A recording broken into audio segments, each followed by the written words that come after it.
മാങ്ങാപോൺ തട്ടിപ്പ്, മുട്ടിൽ മരമുറി, ഇപ്പോൾ മെസ്സി കേസും. രാജ്യത്തെ വമ്പൻ തട്ടിപ്പ് കേസുകളിലെ പ്രതികൾ എങ്ങനെയാണ് രായ്ക്ക് രാമാനം ഒരു പ്രമുഖ വാർത്താ ചാനലിന്റെ മുതലാളിമാരായത്? ആരാണ് ഇവർക്ക് പിന്നിൽ?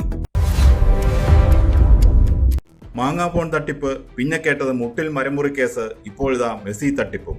അഗസ്റ്റിൻ സഹോദരന്മാരുടെ തുടർച്ചയായുള്ള തട്ടിപ്പുകളുടെ കഥയാണിത്. എന്നാൽ ഇതിനിടയിൽ കാണാതെ പോകുന്ന മറ്റൊരു സംഭവമുണ്ട്. കേരളത്തിലെ പ്രമുഖ വാർത്താ ചാനലിന്റെ ഉടമസ്ഥർ കൂടിയാണിവർ.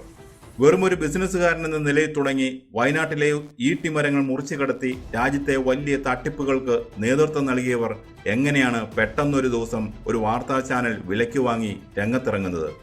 എങ്ങനെയാണ് കേരളത്തിലെ മുൻനിര മാധ്യമ പ്രവർത്തകർ പോലും ഇതിന്റെ ഭാഗമാകുന്നത്? വനംകൊള്ളക്കേസിൽ പ്രതിയായ, ഫോൺ തട്ടിപ്പ് കേസിൽ പ്രതിയായ ഒരു വ്യക്തി പത്രപ്രവർത്തകന്റെ കുപ്പായവും അണിഞ്ഞ് സ്റ്റുഡിയോയിൽ വന്നിരുന്ന് നമ്മളെയൊക്കെ സത്യവും ധർമ്മവും പഠിപ്പിക്കുകയാണ്. ചാനൽ മുതലാളിയുടെ വാർത്താ സ്റ്റുഡിയോയിലെ പ്രകടനം എപ്പോഴും ഗംഭീരമായിരുന്നു. ഒരു അഗ്രസീവ് ജേർണലിസ്റ്റിന്റെ കുപ്പായമായിരുന്നു എപ്പോഴും സ്റ്റുഡിയോയിൽ മുതലാളി അണിഞ്ഞിരുന്നത്. നാടിനെയും ഭരണാധികാരികളെയും ഉപദേശിക്കുന്ന പ്രസംഗങ്ങൾ, ഉപദേശിയും ന്യായാധിപനും എല്ലാം ഒരാൾ തന്നെ. ആദ്യം നമ്മൾ അറിയേണ്ടത് ആരാണ് ഈ അഗസ്റ്റിൻ സഹോദരന്മാർ എന്നാണ്. റോജി അഗസ്റ്റിൻ, ആന്റോ അഗസ്റ്റിൻ, ജോസുകുട്ടി അഗസ്റ്റിൻ വയനാട് കേന്ദ്രീകരിച്ച് ബിസിനസ് ആരംഭിച്ചവർ. വർഷങ്ങൾക്ക് മുമ്പ് കേരളം കേട്ട ഒരു പേരാണ് മാംഗോഫോൺ. കേൾക്കുമ്പോൾ തമാശ തോന്നും, എന്നാൽ തട്ടിപ്പിൽ തമാശയില്ലായിരുന്നു. പൂർണ്ണമായും ഇന്ത്യയിൽ നിർമ്മിക്കുന്ന ആദ്യ സ്മാർട്ട് ഫോൺ എന്ന പേരിലാണ് ഇവർ മാങ്ങാഫോൺ അവതരിപ്പിച്ചത്. വലിയ ഓഫറുകൾ, വലിയ പബ്ലിസിറ്റി. പക്ഷേ ഫോൺ വന്നോ? ഇല്ല. വന്നത് കോടികളുടെ തട്ടിപ്പ് വാർത്തകളാണ്. ഇവർക്കെതിരെ കേസുകൾ വന്നു, പക്ഷെ ഒന്നും സംഭവിച്ചില്ല. നിയമത്തിൻ്റെ വിടവുകളിലൂടെ ഇവർ സുഖമായി രക്ഷപ്പെട്ടു. അവിടെയും നിർത്തിയില്ല. അടുത്തത് വയനാട്ടിലെ വനസമ്പത്തിന് നേരെയായിരുന്നു ഇവരുടെ കണ്ണുകൾ. മുട്ടിൽ മരമുറി കേസ്, കേരളത്തിലെ വനം കൊള്ളയുടെ ചരിത്രത്തിലെ ഏറ്റവും വലിയ കേസ്. പട്ടയഭൂമിയിലെ മരം മുറിക്കാൻ സർക്കാരിൻ്റെ ചില ഉത്തരവുകളിലെ അപാകതകൾ ഇവർ മുതലെടുത്തു. ഉദ്യോഗസ്ഥരെയും ഭരണാധികാരികളെയും സ്വാധീനിച്ചു. വയനാട്ടിലെ വർഷങ്ങൾ പഴക്കമുള്ള കോടികൾ വിലമതിക്കുന്ന ഈട്ടിമരങ്ങളാണ് ഇവർ വെട്ടിമാറ്റിയത്. കാട് കൊള്ളയടിച്ചു, പ്രകൃതിയെ നശിപ്പിച്ചു. ഈ കേസിൽ ഇവർ അറസ്റ്റിലായി ജയിലിൽ കിടന്നു. സർക്കാരിനും വനം വകുപ്പിനും തലവേദനയായി. ഇതൊക്കെ ഏതൊരു സാധാരണക്കാരനും അറിയാവുന്ന കാര്യങ്ങളാണ്. എന്നാൽ ഇവിടെയാണ് കഥ മാറുന്നത്. ഇത്രയും കേസുകളിൽ പ്രതിയായ, സമൂഹത്തിൽ വൻ തിരിച്ചടി നേരിട്ട ഒരു വ്യക്തി അടുത്തതായി സാധാരണയായി എന്താണ് ചെയ്യുക? ഒളിവിലിരിക്കും, അല്ലെങ്കിൽ കേസ് നടത്തി കാലം കഴിക്കും. പക്ഷേ ആന്റോ അഗസ്റ്റിൻ ചെയ്തത് അതല്ല. അയാൾ നേരെ ഇറങ്ങിയത് മാധ്യമരംഗത്തേക്കാണ്. കേരളത്തിലെ പ്രമുഖ വാർത്താ ചാനലായ റിപ്പോർട്ടർ TV, സാമ്പത്തിക പ്രതിസന്ധിയിലായ ഈ ചാനൽ ആന്റോ അഗസ്റ്റിനും സഹോദരങ്ങളും വാങ്ങി. കോടികൾ മുടക്കിയാണ് അവർ ചാനൽ പുനരാരംഭിച്ചത്. നിങ്ങൾ ചിന്തിച്ചു നോക്കൂ, ഒരു കേസിൽ പ്രതിയായ, സാമ്പത്തിക സ്രോതസ് വ്യക്തമല്ലാത്ത വ്യക്തിക്ക് എങ്ങനെയാണ് ഒരു വാർത്താ ചാനൽ വാങ്ങാൻ അനുമതി കിട്ടുന്നത്?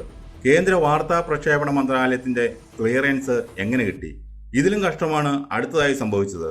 വലിയ തുക ശമ്പളം വാഗ്ദാനം ചെയ്തപ്പോൾ കേരളത്തിലെ മുൻനിര മാധ്യമ പ്രവർത്തകരെന്ന് സ്വയം വിശേഷിപ്പിച്ചിരുന്ന പലരും ഈ സ്ഥാപനത്തിലേക്ക് ഒഴുകിയെത്തി.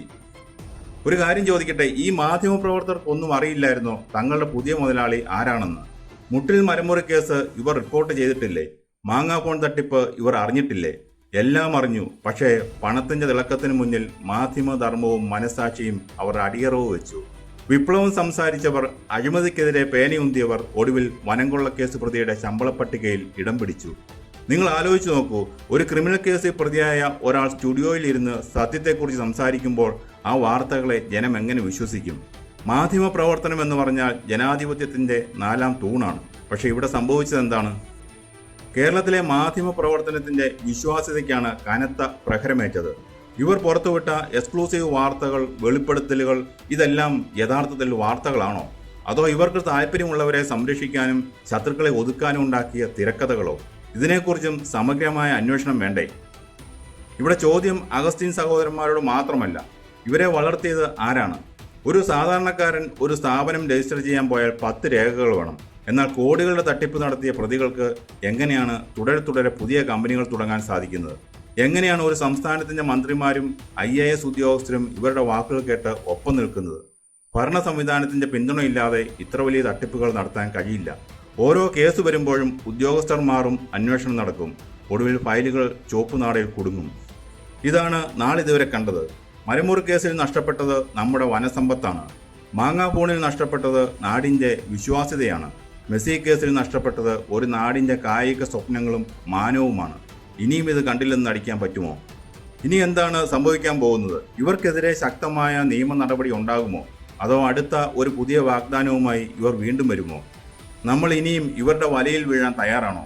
ഒരു കാര്യം വ്യക്തമാണ്, ഈ തട്ടിപ്പുകൾക്ക് പിന്നിലുള്ള രാഷ്ട്രീയ ഉദ്യോഗസ്ഥ തലങ്ങളിലെ കറുത്ത കൈകൾ പുറത്തു വരണം. ഇവർ നടത്തുന്ന മാധ്യമ സ്ഥാപനത്തിൻ്റെ സാമ്പത്തിക സ്രോതസ്സിനെ കുറിച്ച് കൃത്യമായ അന്വേഷണം വേണം. ഇത്തരം ശക്തികളെ വളർത്തുന്നത് നിർത്തിയില്ലെങ്കിൽ നാളെ ഇതിലും വലിയ തട്ടിപ്പുകൾക്ക് കേരളം സാക്ഷിയാകേണ്ടി വരും. പണം കൊണ്ട് എന്തും വാങ്ങാം, ആരെയും വിലക്കെടുക്കാം എന്ന ധാർഷ്ട്യത്തിന് തിരിച്ചടി നൽകേണ്ട സമയം കഴിഞ്ഞു. നിയമവും വ്യവസ്ഥയും ഇനിയെങ്കിലും ഉണർന്നു പ്രവർത്തിക്കണം. ജനങ്ങളെ മണ്ടന്മാരാക്കുന്ന ഈ കളി ഇനി നടപ്പില്ല.